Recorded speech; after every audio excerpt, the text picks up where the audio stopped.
there, folks. So when we think about the potter's wheel, we often think about making bowls, making mugs, making teapots, functional kinds of forms. And those are fine. Those are great. You can make those things. I teach a whole class where we make those things. But those are not the only kinds of forms that you can make on the wheel. Functional pottery is what we're talking about when we're talking about bowls and plates and cups and teapots and saucers and pitchers and all of those kinds of things. But I have some examples here that are things that were made also using the potter's wheel, but they sort of don't look like it, right? Because you can use the potter's wheel as a tool. It is really just like a slab roller, like an extruder. It is a tool that you can use to make some shapes or make some parts of shapes. So something the potter's wheel does really well when you know what you're doing is it makes round things, right? It spins around and around. Whatever I do over here on the one side of the pot happens on the other side, and that's the point of it, right? That's what the potter's wheel does well. Now, however, if you look at the forms I have here, you can see that parts of them are basically round. So this was constructed primarily using elements thrown on the potter's wheel, but they were thrown a bunch of separate things that were then put together. So the central tube section here, that is a cylinder, just like, a tall mug, basically. These bulb things that are on the ends, those were each thrown on the potter's wheel. So here was the bottom, here was the top. This is essentially a closed form, which is kind of a fun form to throw on the wheel. So this was thrown in 1, 2, 3, 4, 5, 6. That was part of this. 7, maybe 8, maybe 6 to 8 sections, because I can't remember if this was all thrown as one or if this was thrown as one and this was thrown as another.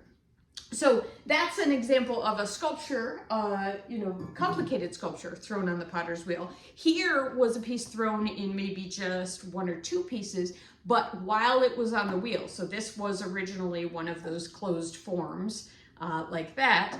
This was then cut and opened up. But the reason it looks so not round is because while it was still soft, I essentially knocked it over, right? I bent it so it would lean. And I believe this section was thrown separately and then also squished and knocked around. And so depending how much you handle it afterwards, either by changing the shape itself or by adding textures like the sprigs and the impressed stamped texture that we have there, you can really hide the wheel where it came from. I also like to use the wheel for other kinds of forms. So this is a piece, I took these guys off because I'm gonna knock them over there's a bunch of them and I'm gonna knock them over if I'm doing a video, but they all sit on there. But I wanted to show you, those are thrown on the wheel and then knocked off of round while I was, working with them after they were off the wheel. This one here was also thrown on the wheel, 1, 2, 3, 4 pieces, that were essentially kind of little bowls, that then got squished and altered when they were wet and changed shape, so it's pretty hard to recognize where those initially came from. I also have some really small pieces here, and I have some large sculpture that some of these are attached to that I didn't want to carry over here. But I essentially have, this one was based on a little bicycle part, and so I made a version of it in clay.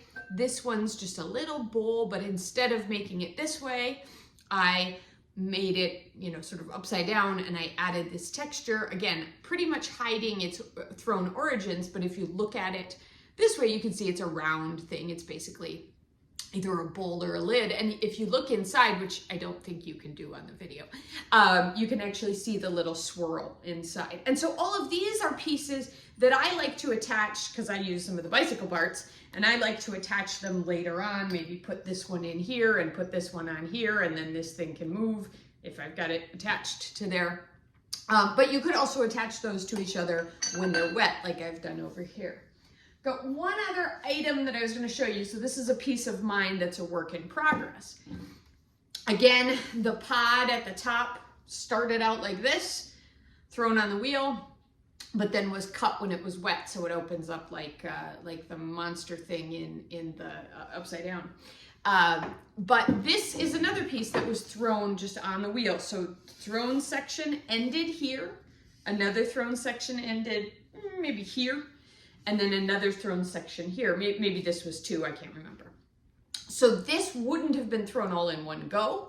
It was thrown in pieces. And so that's what I want you as sculptors working on the wheel to consider, is how you can use the wheel as a tool.